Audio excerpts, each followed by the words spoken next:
Yo, welcome to my channel, Wardrawsalot. Obviously I'm Ward, or I wouldn't have named it Wardrawsalot. Today's video is going to be a Drawtober 2020 drawing, basically. I'm going to be taking this image I found of Deku from My Hero Academia. I'm not sure where or what chapter the image is from.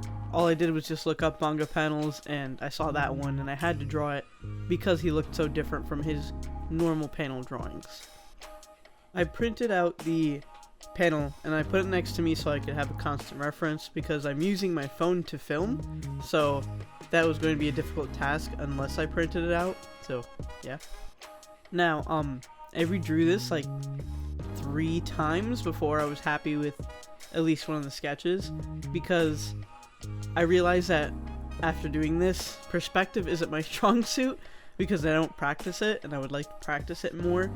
From the original image, it looks like he's looking over to the, well, I'm trying to the left? to the left, and then my image is more head tilted to the right, so it looks kind of wonky from the original. It didn't end up bad anyway, but it didn't look like that panel exactly, is what I'm trying to say. But that's okay. If you're one of those people that can carbon copy things, I envy you, because I really wish I could do that. I think the art of imitation is so cool that you could like take a drawing style and then put it onto a piece of paper exactly the way it is. That's like so awesome. I can kind of do that. I used to do it pretty well, but now over the years since I've developed my own drawing style and everything, you're gonna get your own flavor of your drawing style within the drawings that you do. So it's much harder to then imitate what the other artist has done. In that case, so like if I'm trying to make Deku exactly like how Horikoshi draws him, it's not gonna happen. It can get close, or like if I practice a lot with that character, it can happen, but otherwise, it's not gonna be a carbon copy ever. So let's talk about Drawtober. A lot of people are participating in it, but I'm not. I kind of draw every day anyway, so it's not a huge thing to me that I should dedicate myself a whole month to it because I do it, like I said, every day. And I think it's cool that a lot of people can do something like this and participate in it, along with the fact that, you know, they're expanding their horizons and keeping consistent with themselves. That's like a huge goal within themselves. So if anyone who just so happens to be watching this is participating in it, you're awesome because you can keep up with something like that, and don't give up on it, you know, have fun with it. Some people like setting their own kind of rules, like some people like to use only ink, some people are doing only charcoal drawings, some people are strictly using markers, or, you know, there's like a whole bunch of different ways you could go about it. And I think that's the cool part about something like Drawtober is it just says to Drawtober, like it doesn't say specifically painting or clay making or anything like that. It's whatever you designate your comfortable space to. So if you want to just draw every day, you could do that. If you want to just do scribbles every day, why not? It's, you know, something that you're comfortable with and you like doing.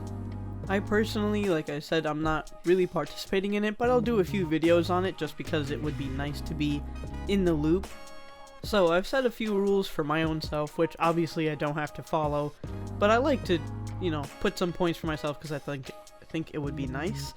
I want to do strictly black and white drawings, or black and white drawings with grayscale attached to it. I don't really want to use color because sometimes when you use color, you get lost in different tonal variations and all that, and it's nice just to put a grayscale on things to see how it looks, and I just personally like the look of grayscale and black and white drawings. I think it's very clean to look at, and it's got such a unique style. For the drawing, I tried to follow what the original artist, which is Horikoshi, does. He uses a lot of line variation in his drawings, so you can see definitely some areas, like the nose is much thicker lined than like the mouth to help make it look a little bit more natural. If everything has the same line width, then it looks kind of meshed together, but if you take the time and put in different line weights, then it'll look like a nice and much sharper image, which I actually like a lot. That's kind of part of why I wanted to even do everything in black and white and grayscale, because I have no color to rely on. I'm extremely dependent on how it looks from my grays and how I line things and how it's shaded. So I have to be even more careful than if I was to color it with very vibrant colors, because at least with colors, you have a sense of like, okay, there's something there on the page to draw someone in. But if there is no color on the page, now you're completely reliant on more so your skill and how it looks put together, and if it's too messy, because easily you could use the same kind of gray, like the same one tone of gray, not darker or lighter, and then it'll all look like a big giant mess.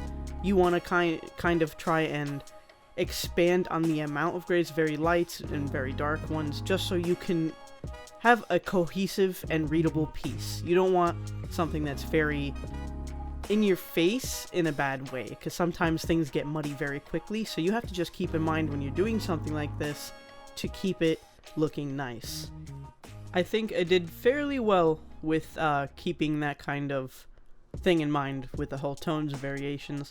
The drawing itself, again, I will always say this in every video, I have problems with downscaling images into smaller paper, because it doesn't mesh well with my brain. It just goes a big no-no every time I try, so I had to expand it onto the second page, which I don't mind too much, but I'd rather keep it onto one page, so I gotta practice that too. So the two things I took out of this is learn to draw smaller and have better perspective, but the things that I do like is that I was able to keep up with the line weight variation, along with it was nicely colored and nicely transitioned throughout the piece. I just think that it looks super clean, and it's really cool that I can do something that's very colored and looks very nice, but also at the same time is very monotone. Does that make any sense? Or just very dramatic in the sense of coloring in the piece. Maybe I'll even add in something next time, like I did say earlier that I wouldn't add color, but maybe I'll just add color to the eyes, so this way it's a little bit more dramatic. But we'll see, because I'm really liking the way this is coming out just in black and white and gray tones. I definitely want to do this again for next week's video, but a different panel drawing. If any of you guys have a suggestion as to what panel I should draw and from what manga, or like even if it's from My Hero again, but like it's a different panel, please let me know down in the comments below. I would really like to see if anyone else has an idea of what to do. I'm really hoping the next Drawtober video / drawing will be just as good as this one, and I'm excited to see for next week. So thank you all for watching, and remember, I love you. Goodbye.